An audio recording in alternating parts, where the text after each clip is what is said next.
الصلاة والسلام عليك سيدي يا رسول الله.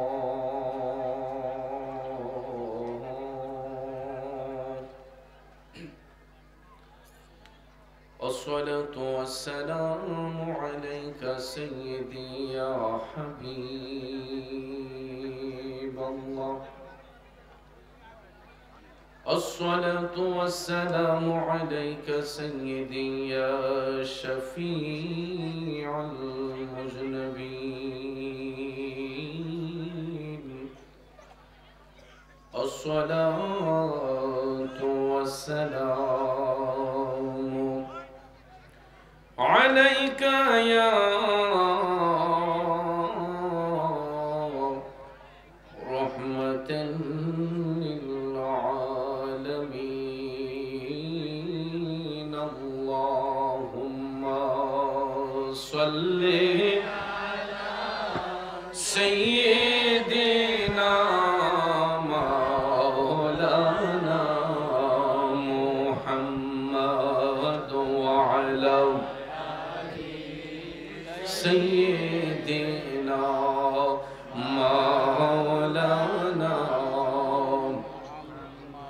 সামনে পিছনে মধ্যখানে সবাই একসঙ্গে এক আওয়াজে পড়ুন আল্লাহুম্মা সাল্লি আলা সাইয়্যিদিনা মাওলানা মুহাম্মদ ওয়া আলা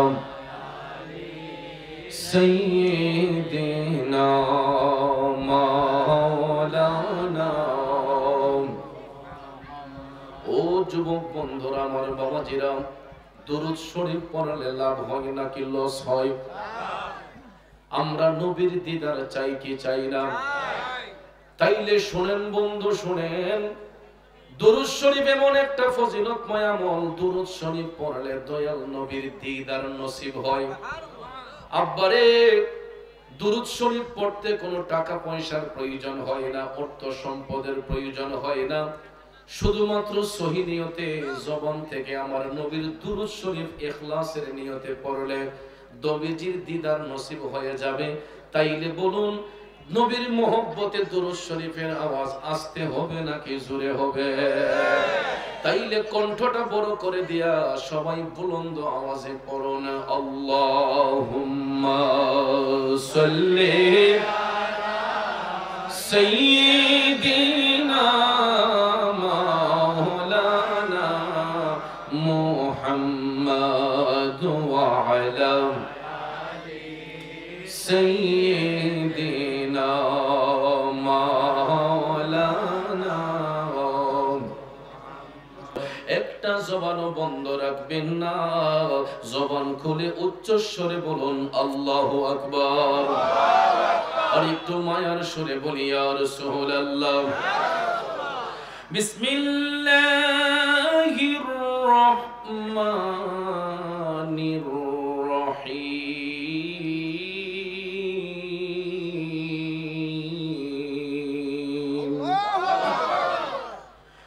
الذين ينفقون أموالهم في سبيل الله ثم لا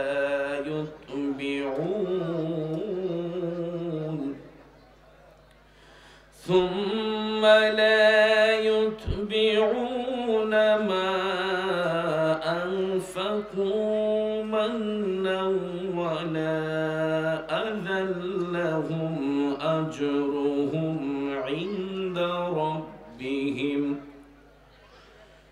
ولا خوف عليهم ولا هم يحزنون।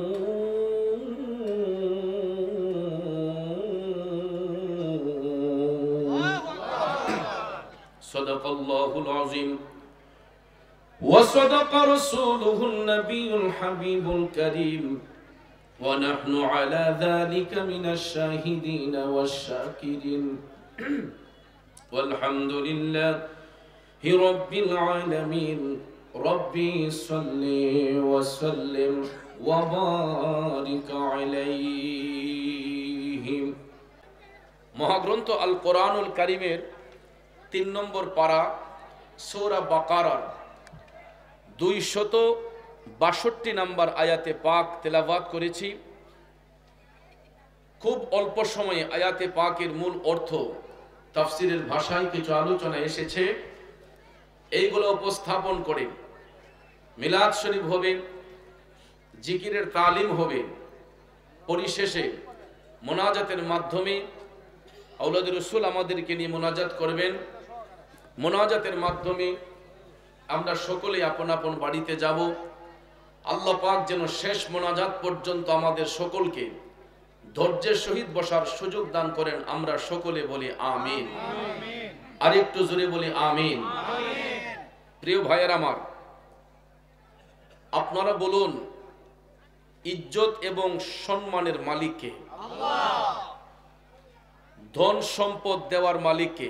আল্লাহ। ধন সম্পদ কেড়ে নেওয়ার মালিক কে? আল্লাহ।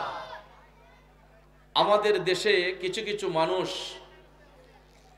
কেউ যদি 5 কানি জমির দায়িত্ব পায়, 10 কানি জায়গার দায়িত্ব পায়, 4টা-5টা বাড়ি বানিয়ে ফেলে, কিছু কিছু মানুষের মধ্যে দেখবেন অহংকার, রিয়া, ফখরিয়ত চলে আসে। কেউ বলে আমি 5 কানি জায়গার মালিক, কেউ কয় আমি 5টা বাড়ির মালিক, কেউ কয় আমি 4টা গাড়ির মালিক। এরকম ভাবে দেখবেন সম্পদ যখন অর্জন করে, সম্পদ পায়া কিছু কিছু মানুষের মধ্যে অহংকার বেড়ে যায়।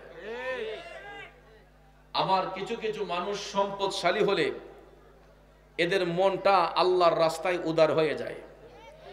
কথা বলেন ঠিক কিনা? আর উদার হয় ওই সমস্ত ব্যক্তিদের মন যারা 24 আওয়ার্স মহান আল্লাহর ভয় অন্তরে স্মরণ রাখে, যারা আল্লাহর কিতাবকে অনুসরণ করে। কেননা রব্বুল আলামিন কোরআন শরীফে সূরা আল ইমরানে স্পষ্ট করে আল্লাহ তাআলা বলেছেন, কুলিল্লাহুম্মা মালিকাল মুলকি তুতিল মুলকা মান তাশাউ ওয়া তানজিউল মুলকা মিম্মান তাশা। ঘোষণাটা কি আল্লাহ পাকের না আমাদের? আল্লাহ পাকের। এখানে কুল শব্দ ব্যবহার করা হয়েছে। কুলের ফাইল হচ্ছেন আল্লাহ রাসূল। আল্লাহ বলেন, কুল হাবিব আপনি বলে দেন জগৎবাসীকে, মালিকাল মুলকি তুতিল মুলকা মান তাশাউ ওয়া তানজিউল মুলকা মিম্মান তাশা। সমস্ত রাজ্যের মালিক একমাত্র আমি আল্লাহ। আমি যাকে ইচ্ছা রাজত্ব দিতে পারি, আমি যার থেকে ইচ্ছা রাজত্ব কেড়ে নিতে পারি। ঠিক না ঠিক? মালিক কে? আল্লাহ। শুধু তাই নয়, আল্লাহ পাক আরো বলেছেন, ওয়া তুইজ্জু মান তাশা ওয়া তুযিল্লু মান তাশা বিয়াদিকাল খাইর, যে আমি আল্লাহ যাকে ইচ্ছা ইজ্জত দিতে পারি, যারকে ইচ্ছা আমি আল্লাহ বেইজ্জতিও করতে পারি। এই ক্ষমতা কার? আল্লাহ। জোরে বলেন কার? আল্লাহ। আমার যুবক বন্ধুরা, বাবাজিরা, আল্লাহ রাব্বুল আলামিন এই জন্য মহাগ্রন্থ আল কোরআনুল কারীমের সূরা বাকারার 262 নম্বর আয়াতে পাকে একটা চমৎকার ঘোষণা করেছেন। আল্লাহ রাব্বুল আলামিন ঈমানদারদেরকে শিক্ষা দান করেছেন, বিসমিল্লাহির রহমানির রহিম।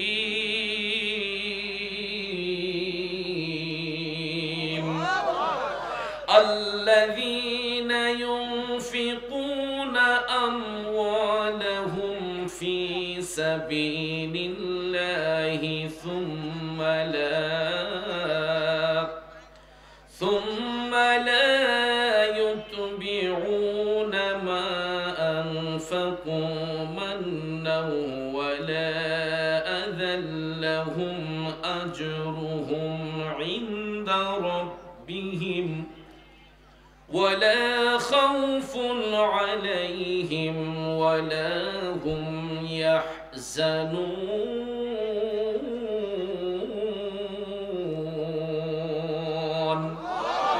জোরে বলুন, ঘোষণাটা কার?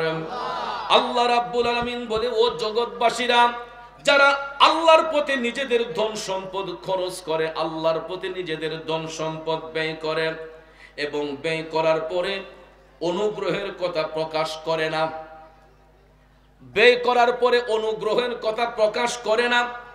আল্লাহ কয় এরা কাউকে যদি কষ্ট দেয় না, তাদের জন্য তাদের রবের নিকট রয়েছে পুরস্কার, আর তাদের কোনো ভয় নেই এবং এরা কখনো দুশ্চিন্তাগ্রস্ত হবেও না। বন্ধুরা আমার, বাবাজিরা, এটা হলো আয়াতে পাকের সরল তর্জমা। কোরআনে পাকের ভাষায় হুবহু অর্থটা আপনাদের সামনে উপস্থাপন করলাম। এবার আসুন বিস্তারিত ব্যাখ্যার দিকে চলে যাই। এই আয়াতে কারিমার তাফসীর করতে গিয়া জগৎ বিখ্যাত তাফসীর রুহুল বায়ান প্রমাণ করেছে আল্লাহ রাব্বুল আলামিন এই আয়াতে পাকের মাধ্যমে আমাকে আপনাকে এই শিক্ষাটাই দিয়েছেন, সম্পদ অর্জন করার পরে যাদের ধন সম্পদ আল্লাহর রাস্তায় খরচ করবে, আল্লাহর রাস্তায় ব্যয় করবে, আল্লাহ রাব্বুল আলামিন তাদের জন্য উত্তম পুরস্কার নির্ধারণ করে রাখবেন। আবার ওই সম্পদ খরচ করার পরে যাদের মধ্যে তকব্বুরি চলে আসে, অহংকার চলে আসে, আল্লাহ রাব্বুল আলামিন বলে আমি তাদেরকে পছন্দ করি না। তাইলে দেখবেন লক্ষ্য করে আমাদের সমাজের মধ্যে কিছু কিছু মানুষ সম্পদ অর্জন করার পরে এদের মধ্যে অহংকার বেড়ে যায়, রিয়া বেড়ে যায়, ফখরিয়ত বেড়ে যায়। এরা দেখবেন মানুষের সঙ্গে কর্কশ ভাষায় কথা বলে, আছে না নাই? ওই সমস্ত লোক কোটি কোটি বিলিয়ন বিলিয়ন টাকার মালিক হলেও আমার আল্লাহ রাব্বুল আলামিন তাদেরকে পছন্দ করে না। আল্লাহ রাব্বুল আলামিন ওই সমস্ত ব্যক্তিদেরকে পছন্দ করে সম্পদ অর্জন করার পরে সম্পদ যারা আল্লাহর পথে খরচ করে, ভালো কাজে যারা ব্যয় করে, আল্লাহ রাব্বুল আলামিন বলতেছে আমি তাদের জন্য আমার পক্ষ থেকে উত্তম পুরস্কার নির্ধারণ করে রেখেছি এবং তাদের কোনো ভয় নাই। এরা কখনো চিন্তিত হবে না, পেরেশান্বিত হবে না, কারণ যারা হালাল পথে সম্পদ অর্জন করবে, হালাল রাস্তায় যারা ব্যয় করবে, এরা দুনিয়াতে চিন্তিত হবে না, পরকালের মধ্যে এদের কোনো চিন্তা ভাবনা থাকবে না। তাইলে বলুন ওই সমস্ত মুমিন মুসলমান জমিনের মধ্যে আছে না নাই? এখনো আছে বিদায় সমাজটা এখন পর্যন্ত টিকে আছে। নাইলে বাজান আমার, যেই রকম ভাবে মানুষ হারাম পথ অবলম্বন করে, হারাম রাস্তায় সম্পদ অর্জন করে, আমাদের পাপের কারণে জমিনটা কবেই ধ্বংস হয়ে যাইত। কারণ এই সমাজের মধ্যে দেখবেন কে আছে কাকে মাইরা বড় হবে, কার সম্পদ নষ্ট করে কে সামনের দিকে যাবে। কথা কোন এমন লোক আছে না নাই? ব্যবসার মধ্যে জালিয়াতি, জমি জমা করতে গেলে দেখবেন সেইগুলা নিয়ে জালিয়াতি আসেনি। বাজারের মধ্যে দেখবেন সকালবেলা কিছু কিছু মানুষ লাভ অর্জনের জন্য দেখা যায় মাথার মাঝে হাজি রুমালও আছে, আসেনি? মাথার মাঝে হাজি রুমালও আছে, দেশি গাইটা দুয়াইছে, দেখবেন দুধটা একটু ঘন, কয় না অত ঘন দুধ বাজারও বেচলে টাকা কম পামু, ঠাস করে এটার মাঝে আদাসের পানি মিশাই না। কথা বল আসেনিও? এরপরে দেখবেন বালতি এত লইয়া ফজরের নামাজটা পড়া আটটাছে, আবার জিকিরও করতেছে সুবহানাল্লাহ আলহামদুলিল্লাহ, অথচ বললাম জিকির তো করতেছে আল্লাহর দুধের মাঝে পানি মিশানো। ঠিক না ঠিক? আপনারা বলেন মুখে আল্লাহর জিকির, তার অন্তরের মধ্যে তো আছে শয়তানি। কথা কোন ঠিক কিনা? কারণ শয়তানি যদি না থাকতো এই ভদ্রলোক দুধের মধ্যে পানি মিশায় কেমনে? বাজান রে, দোকানের মধ্যে ক্যারেটের ক্যারেট ফল কিনে রাখছে, এইগুলার মধ্যে ফরমালিন দিয়া বিষ মিশাইয়া রাখছে। ফল আল্লাহর দেওয়া আমানত, ফল আল্লাহর দেওয়া নিয়ামত। এই নিয়ামতের মধ্যে আমাদের সমাজের মানুষগুলা কিয়ামত করে ফেলে। ভাইয়ার আমার, ফল আমরা ভক্ষণ করি সুস্বাস্থ্যের জন্য, রোগ নিরাময়ের জন্য, পেটের ক্ষুধা নিবারণের জন্য। এখন দেখা যায় টাকা দিয়ে কিনা আমরা বিষ মিশ্রিত করছি। তাইলে বলুন যারা ফলের মধ্যে বিষ মিশায়, যারা দুধের মধ্যে পানি মিশায়, তরকারির মধ্যে যারা ফরমালিন মিশায়, ওই সমস্ত ব্যক্তিরা সারাদিন যদি আমার আল্লাহ আল্লাহর জিকির কইরা জিন্দেগি পার করে, ভাইয়েরা আমার, মানুষের দিলের মধ্যে আঘাত করার কারণে এই জিকির দিয়া আত্মার মধ্যে কোনো শান্তি আসবে না? কথা বলেন আসবে? একটা কথা মনে রাখবেন, আরে মন ভাঙ্গে না মসজিদ ভাঙ্গে, ভাঙ্গে আমার আল্লাহর ঘর, ভাঙ্গে আমার আল্লাহর ঘর, মন মন্দিরে আল্লাহর বাড়ি, ব্যথা দিস না তার ভিতর। ঠিক কিনা বলেন? প্রায় সময় পেপার পত্রিকা খুললে দেখা যায় অমুক ফল খাইয়া বাচ্চা মারা গেছে, অমুক জিনিস খাইয়া অমুক মারা গেছে, এই জিনিসটা খাইয়া ওই ব্যক্তি মারা গেছে, মৃত্যু তো একদিন হবে। কিন্তু এই সমাজের মধ্যে কিছু কিছু মানুষ যাই না সই না দেখা যায় হালাল খাবারের মধ্যে হারাম মিশাইয়া সমাজটাকে ধ্বংস করে, সমাজের মানুষকে ধ্বংস করে। তাইলে বাজান, যারা সমাজ ধ্বংস করে, যারা সমাজের মানুষকে ধ্বংস করে, এরা যদি সারাদিন হালালের মধ্যে হারাম মিশাইয়া আল্লাহ আল্লাহ জিকির করে, ওই জিকির দিয়া আত্মার মধ্যে কোনো শান্তি আসবে? কথা কোন আসবে? এই জন্য কবি বলেছে, মন ভাঙ্গে না মসজিদ ভাঙ্গে, ভাঙ্গে আমার আল্লাহর ঘর, ভাঙ্গে আমার আল্লাহর ঘর, মন মন্দিরে আল্লাহর বাড়ি, মন মন্দিরে আল্লাহর বাড়ি, ব্যথা দিস না তার ভিতর। কথা বলেন ঠিক না বেঠে? জগতের বন্ধুরা রে,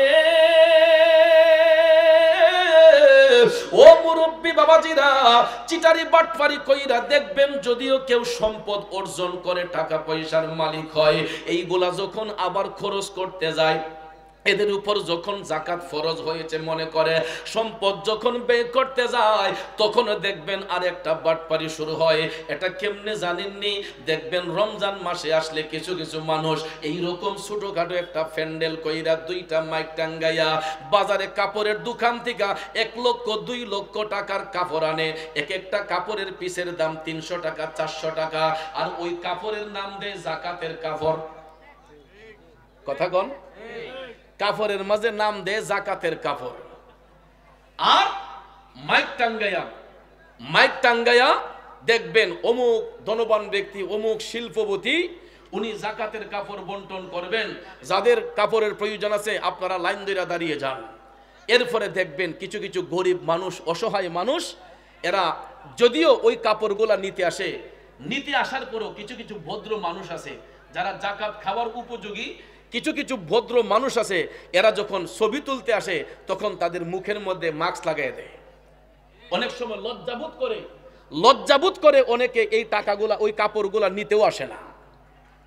ভাইয়ারা আমার, চিটারি বাটপারির একটা লিমিট থাকা দরকার।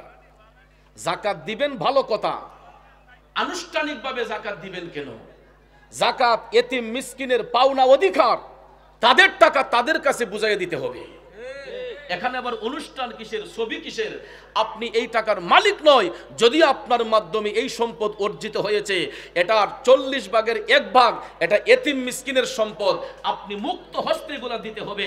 আর ওই সমস্ত যাকাতের টাকা যারা হালাল সম্পদের মধ্যে মিশ্রিত করে, ভাইয়ারা আমার, দেহের মধ্যে ক্যান্সার রোগ যখন এক জায়গায় ধরে, দেখবেন প্রত্যেকটা দেহরে একদম অচেতন বানিয়ে ফেলে, আস্থা জীবন ধ্বংস করে ফেলে। ঠিক তদ্রুপ যাকাতের সম্পদ যদি কেউ হালাল সম্পদের মধ্যে মিশাইয়া রাখে, ক্যান্সার রোগে যেরকম এক জায়গায় আক্রমণ করলে সারা দেহ নষ্ট করে, ঠিক তদ্রুপ ভাবে যাকাতের টাকা যখন সম্পদে মিশ্রিত থাকে, পুরাটা সম্পদ একদম হারাম হয়ে যায়। এই জন্য ভাইয়ার আমার, এতিম মিসকিনের পাওনা তাদের কাছে বুঝিয়ে দিতে হবে। কথা বলেন ঠিক না বেঠিক? কিন্তু আমাদের সমাজের মধ্যে দেখবেন এমন কিছু দানকারী আছে, দান কইরা তারা ফখরিয়ত দেখায়, অহংকার দেখায়। ওই সমস্ত দানকারীকে আমার আল্লাহ ধিক্কার জানায়। ওই সমস্ত দানকারীকে হাসরের ময়দানে আল্লাহ রাব্বুল আলামিন বলেন, আমি তাদের পানে চাইবো না যারা মানুষের প্রতি জুলুম করেছে, যারা অসহায় গরিব মানুষের সঙ্গে যারা প্রতারণা করেছে, যারা এতিমের সম্পদ গ্রাস করেছে, যারা জালিয়াতি করেছে, ওই সমস্ত ব্যক্তিরা হাসরের ময়দানে আমার আল্লাহর দয়া থেকে বঞ্চিত থাকবে, আল্লাহর অনুগ্রহ থেকে বঞ্চিত থাকবে। বন্ধুরা আমার, বাবাজিরা গো, আবার কিছু কিছু ভালো মানুষ আমাদের সমাজের মধ্যে আছে, দেখবেন এরা সম্পদশালী হওয়ার পরেও এরা সম্পদগুলা হালাল পথে ব্যয় করে, অসহায় গরিব মানুষদেরকে নীরবে যাইয়া দান করে। এমন দানকারীও কিন্তু সমাজে আছে, নীরবে দেখবেন দান করে, এরা এত আয়োজন করে না। এমন কিছু ভালো মানুষ, এরা মুমিনদের খাসিয়ত, এরা দেখবেন নীরবে নীরবে গিয়ে মানুষের ঘরে ঘরে গিয়ে তাদের সেই অনুদান পৌঁছে দেয় যে আমি এটা আপনাকে দান করেছি, আপনার এটা প্রাপ্য অধিকার, আপনাকে বুঝিয়ে দিলাম। আবার কিছু কিছু মানুষ দেখবেন নিজেকে জাহের করার জন্য এরা এই সমস্ত দান খয়রাত করে, এদেরকে আল্লাহ পছন্দ করে না। কিন্তু যারা গোপনে গিয়ে তাদের প্রাপ্য অধিকার বুঝিয়ে দিয়ে আসে, এদেরকে আল্লাহ তাআলা ভালোবাসে। ভাইয়ের আমার, সম্পদ আল্লাহর দেওয়া আমানত, এই সম্পদ এক হাতে কখনো থাকে না। আজকে হয়তো আপনার কাছে থাকে, কালকে আরেকজনের হাতে যাবে।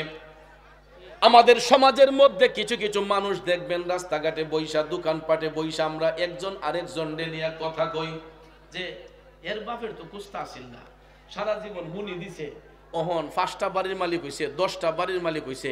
আমরা বলি কি বলি না? আবার দেখবেন কিছু কিছু মানুষ এরা প্রচুর সম্পদের মালিক ছিল, কিন্তু যেই কোনো কারণে দেখা যায় তাদের সম্পদগুলা ধূলিসাৎ হয়ে গেছে। মানুষের রাস্তাঘাটে হাইটা বলে, আহারে অমুকের যেই সম্পদ আছিল এর ফুতে পুরাটা সম্পদ একবারে ধ্বংস করে দিছে, রাস্তার ভিখারি হয়ে গেছে। বলি কি বলি না? যদি আমরা মুখে মুখে বলি, এটা আমার আপনার মুখের কথা না, এটা কোরআনের কথা। সূরা আল ইমরানে আল্লাহ বলেন, আমি যাকে ইচ্ছা রাজ্য দিতে পারি, যার কাছ থেকে ইচ্ছা আমি আল্লাহ রাজ্য কেড়ে নিতে পারি। এই জন্য ভাইয়েরা আমার, সম্পদ নিয়ে কখনো বড়াই করতে নাই, সম্পদ নিয়ে কখনো অহংকার করতে নাই। বলুন, সম্পদ দেওয়ার মালিক একমাত্র কে? আল্লাহ। যদি সম্পদ নিয়ে বড়াই করা হইতো, সম্পদ নিয়ে যদি ফখর দেখাইতেন, পৃথিবীর মধ্যে সবচেয়ে বেশি ফখর দেখাইতে পারতেন আমার নবীর প্রিয় সাহাবী হযরতে উসমান জিন্নুরান রাদিয়াল্লাহু তাআলা আনহু। কথা বলেন ঠিক কিনা? বন্ধুরা আমার, পৃথিবীর মধ্যে নবীর উম্মতানের মধ্যে এর চাইতে ধনী ব্যক্তি আর কেউ ছিলেন না। সবচেয়ে বড় ধনী ছিলেন হযরতে উসমান জিন্নুরান রাদিয়াল্লাহু তাআলা আনহু। কেমন পরিমাণ সম্পদ অর্জন করেছেন, কেমন পরিমাণ সম্পদের মালিক তিনি ছিলেন, তিনি নিজেও জানতেন না। কিন্তু এত সম্পদের মালিক হওয়ার পরেও হযরতে উসমান রাদিয়াল্লাহু তাআলা আনহু বিন্দু মাত্র অহংকার ছিল না, বিন্দু মাত্র ফখরিয়ত ছিল না, রিয়া ছিল না। বন্ধুরা আমার, বাবাজিরা আমার, যে ইসলামের প্রথম যুগে যতটা যুদ্ধ সংগঠিত হয়েছে, হযরতে উসমান রাদিয়াল্লাহু তাআলা আনহু কালেমা পড়ার পরে, সত্য ধর্ম গ্রহণ করার পরে যতটা যুদ্ধ সংগঠিত হয়েছে, প্রত্যেকটা যুদ্ধের ময়দানে হযরতে উসমান নিজের জান মাল অর্থ সম্পদ সবকিছু বিলিয়ে দিতেন। আরো জোরে কন্যা সুবহানাল্লাহ। যখন মুতার যুদ্ধ যখন সংগঠিত হলো, তখন নবীর সৈনিকের সংখ্যা একদম কম ছিল। ইসলামের প্রথম যুগে। আপনাদেরকে কষ্ট হইতেছে? যারা গেইটে দাঁড়িয়েছেন একটু এটা ক্লিয়ার করে আপনারা সামনে এসে বসে যাবেন। এখানে গ্যাদারিং করলে বাহিরে মনে করবে যে ভিতরে মনে হয় জায়গা নেই। আপনারা ভিতরে বসেন আর তাদেরকে বসতে দেন, আপনারা নিজেরও বসেন। একটু দুরূদ শরীফ পড়েন, আল্লাহুম্মা সাল্লি। একটু আগে যান মেহেরবানি করে। দেনা মুহাম্মদ আল্লাহুম্মা সাল্লি আলা সাইয়্যিদিনা মুহাম্মদ নাবিয়ানা মাওলানা ওলি হওয়া যায় আল্লাহুম্মা। এই তো হয়ে গেল, আরেকটু আগে যান সবাই। দিনা মুহাম্মদ নাবি শাফি মাওলানা মুহাম্মদ। একটা জবান বন্ধ রাখবেন না, চিৎকার মেরে বলুন আল্লাহু আকবার। জগতের বন্ধুরা রে, ও মুরব্বী বাবাজিরা গো, আমার সম্মানিত মা বোনরা যারা শুনছেন, মুতার যুদ্ধ যখন সংগঠিত হবে, এমন সময় নবীর পরিবারের, নবীর সৈনিকদের হাতের মধ্যে টাকা পয়সা ছিল একবারে কম। কারণ যুদ্ধের ময়দানে গেলেও কিন্তু অর্থের প্রয়োজন আছে। এখানে খাদ্য কিনতে হয়, অস্ত্র সংগ্রহ করতে হয়, যুদ্ধের সরঞ্জাম সবগুলা তৈরি রাখতে হয়। দেখা যায় আর্থিক দিক দিয়ে মুসলমানরা একেবারে দুর্বল। মদিনার কামলিওয়ালা নবী, মায়ার নবী, দয়ার নবী সমস্ত সাহাবায়ে কেরামকে ডাকলেন। কাফেরের সংখ্যা ছিল বেশি, মুমিনদের সংখ্যা ছিল কম, মুসলমানদের সংখ্যা ছিল কম, মুনাফিকের সংখ্যা ছিল, কাফেরের সংখ্যা ছিল বেশি। আল্লাহর হাবিব রাহমাতাল লিল আলামিন সমস্ত মুসলমান সাহাবীদেরকে ডাকলেন, সবাই আসলেন। আসার পরে রাসূল বললেন, ও ও আমার উম্মতেরা, আজকের এই যুদ্ধের ময়দানে অংশগ্রহণ করার জন্য যে যত বেশি দান করবে আল্লাহর পথে, যে যত বেশি দান করবে, হাসরের ময়দানে আল্লাহ তাআলা এর 3 গুণ বেশি পুরস্কার তোমাদেরকে দান করবে। মুতার যুদ্ধে রাসূল মুসলমান সাহাবীদেরকে বললেন যে আজকে তোমরা যে যত বেশি দান করবা, যে যত বেশি দান করবে, হাসরের ময়দানে আল্লাহ রাব্বুল আলামিনের কাছ থেকে এর 3 গুণ বেশি তোমরা পুরস্কার অর্জন করবে। এই ঘোষণা যখন রাসূল দিলেন, সাহাবায়ে কেরামের মধ্যে দানের একটা প্রতিযোগিতা শুরু হয়ে গেছে। যার যার মতো করে সবাই আল্লাহর পথে দান করতে লাগলেন। এ নবীর সৈনিকেরা, এ মুমিন মুসলমানেরা, হযরতে উসমান রাদিয়াল্লাহু তাআলা আনহুর কাছে এই সংবাদ যখন পৌঁছে গেল যে রাসূল বলেছেন আজকের এই দিনে যে যত বেশি দান করবে, হাসরের ময়দানে আল্লাহর কাছ থেকে 3 গুণ পুরস্কার পাওয়া যাবে। হযরতে উসমান রাদিয়াল্লাহু তাআলা আনহু এই ঘোষণা শোনার পরে ওনার একটা কাফেলা, বিরাট বড় একটা কাফেলা, খাদ্য সামগ্রী নিয়ে প্রায় 100 উট, কয়শো উট? 100 উট খাদ্য সামগ্রী নিয়ে বাণিজ্য করে যখন উসমানের বাড়ির মধ্যে আসলো, আসার সঙ্গে সঙ্গে হযরত উসমান রাদিয়াল্লাহু তাআলা আনহু তিনি আল্লাহর পথে তিনি দান করা শুরু করলেন। একটা উট নয়, 2টা উট নয়, উনার 100 উটের উপরে যত সরঞ্জাম ছিল, যত খাদ্য সামগ্রী ছিল, হযরতে উসমান মুতার ময়দানে নবীজির খেদমতে, নবীজির কদম মুবারকে সব কিছু আইনা তিনি আল্লাহর পথে দান করে দিয়েছেন। 100 উটের উপরে যেই সরঞ্জাম ছিল সব কিছু নবীর কদমে আইনা দান করছেন। দেখা যায় অন্যান্য সাহাবায়ে কেরামগণ সবাই মিলে যতটুক দিয়েছেন, এর 4 ভাগের 1 ভাগ হযরতে উসমান একাই দিয়ে দিয়েছেন। আমার রাসূল ডাক দিয়ে কই, উসমান, ও উসমান, তুমি তো জ্ঞানী হয়ে গেছো। সুবহানাল্লাহ গণ। এই হযরত উসমানকে রাসূল মুতার যুদ্ধে জ্ঞানী উপাধি দিয়েছেন। জ্ঞানী শব্দের অর্থ হলো ধনবান। জ্ঞানী শব্দের অর্থ কি? ধনবান। আমার রাসূল যাকে ধনী বলেছেন, রাসূল যাকে ধনবান বলে আখ্যায়িত করেছেন, উনি এমনই পারসন যিনি 2 নূরের অধিকারী। উনার নাম হচ্ছে হযরতে উসমান জিন্নুরান রাদিয়াল্লাহু তাআলা আনহু।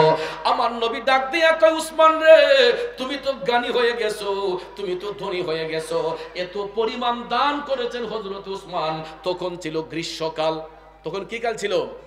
গ্রীষ্মকাল ছিল। গ্রীষ্মকালে সাধারণত আরবীদের মধ্যে ব্যবসা বাণিজ্য কম ছিল। গ্রীষ্মকালে আরবীয়দের ব্যবসা বাণিজ্য এতটা ভালো থাকতো না, কারণ তখন গরমের সিজন থাকতো। শীতকালে আরববাসীরা এরা বেশি আরাম প্রিয় ছিল এবং এরা শীতকালের মধ্যে ব্যবসা বাণিজ্য খুব সুন্দর করে গুছাতে পারত। কিন্তু গ্রীষ্মকালে যখন মুতার যুদ্ধ হয় তখন কিন্তু নবীর উম্মতেরা এদের ব্যবসা বাণিজ্য তো ভালো ছিল না। কিন্তু ওই মুহূর্তে হযরত উসমান ওনার ব্যবসার মধ্যে যত কিছু ছিল, উটের উপরে যত সামান ছিল সবগুলা তিনি বাইতুল মালে জমা করেছেন ইসলামের খেদমতে। জুড়ে কন্যা সুবহানাল্লাহ। ভাইয়ের আমার, বন্ধুরা আমার, গভীর মনোযোগ। হযরত উসমান রাদিয়াল্লাহু তাআলা আনহু এইটুকু দেওয়ার পরে নবীজির কদমে গিয়া বলতেছে, নবী গো, আপাতত আমি এইগুলা দান করলাম। ইয়া রাসূলুল্লাহ, নবী গো, আমি উসমান আপনার সামনে ওয়াদা করতেছি, আমি যুদ্ধের ময়দানে প্রস্তুতি নেওয়ার জন্য 1000 উট, আমি 1000 উট আল্লাহর পথে দান করব এবং 100 ঘোড়া, 100 ঘোড়া আরো 1000 উট আমি যুদ্ধের ময়দানে, আমি মুতার যুদ্ধে অংশগ্রহণ করার জন্য দান করব। ইয়া রাসূলুল্লাহ, অস্ত্র কেনার জন্য আমি আরো 15000 দিরহাম আপনার কদমে আইনা দান করে দেব। সুবহানাল্লাহ বলবেন না? আরো জোরে কোন সুবহানাল্লাহ। বন্ধুরা আমার বাবাজিরা, হযরত উসমান রাদিয়াল্লাহু তাআলা আনহুর এই দান দেখা আমার রাসূল ডাক দিয়া কয়, উসমান রে, তুমি তো জান্নাতের অধিকারী হয়ে গেলা। হে উসমান, তোমার এই দান তোমাকে এতই সহযোগিতা করেছে, জান্নাতে যাবার ক্ষেত্রে আর কোনো বাধা তোমাকে আটকিয়ে রাখতে পারে না। উসমান, তুমি বিনা হিসেবে এই দানের উসিলায় জান্নাতি হয়ে গেলা। চিৎকার মেরে কন্যা সুবহানাল্লাহ, আরো জোরে জোরে কন্যা সুবহানাল্লাহ। এই জন্য আমার ভাইয়েরা, বন্ধুরা, নবীর উম্মতেরা, আশিকরা, প্রেমিকরা কয়, নবী বিনে আপন কেহ নাই গো মুমিন ভাই, নবী বিনে দরদি কেহ নাই। ওরে মা বাবা, আত্মীয় স্বজন, স্ত্রী পুত্র কন্যা গণ, সবার চাইতে নবীজি আপন, ঠিক কিনা? এ নবীজিকে জাহানের চাইতে অধিক ভালো না বাসিলে, হাদিসে কয় তাহারি মান্না আই গো মুমিন ভাই, নবী বিনে আপন কেহ নাই। খারাপ লাগতেছে আমার বাবাজিরা। ও বন্ধু, আমরা তো দুনিয়ার সম্পদের পাগল, টাকা পয়সার পাগল, অর্থ সম্পদ ধন দৌলতের পাগল, কিন্তু নবীর উম্মতেরা এরা ধন সম্পদের পাগল ছিলেন না, অর্থ করির পাগল ছিলেন না। তারা সব সময় আমার নবীর গোলামির মাধ্যমে জান্নাতের আশায় থাকতেন। কথা কোন ঠিক না বেঠে? হযরতে উসমান এত পরিমাণ সম্পদের মালিক, কিন্তু আমার মদিনার কামবিওয়ালা নবী আদেশ করার সঙ্গে সঙ্গে তিনি সব ব্যবসার সামানা যা ছিল সবকিছু দান করে দিয়েও বলতেছেন, নবী গো, আমি আরো 1000 উট, 100 ঘোড়া, আরো 15,000 দিরহাম যুদ্ধের ময়দানে খরচ করার জন্য দান করলাম। আমার নবী খুশি হইয়া বলতেছেন, উসমান, আল্লাহ রাব্বুল আলামিন তোমাকে বিনা হিসেবে জান্নাতের অধিকারী করে ফেললো। নবীর কথা সত্য না মিথ্যা?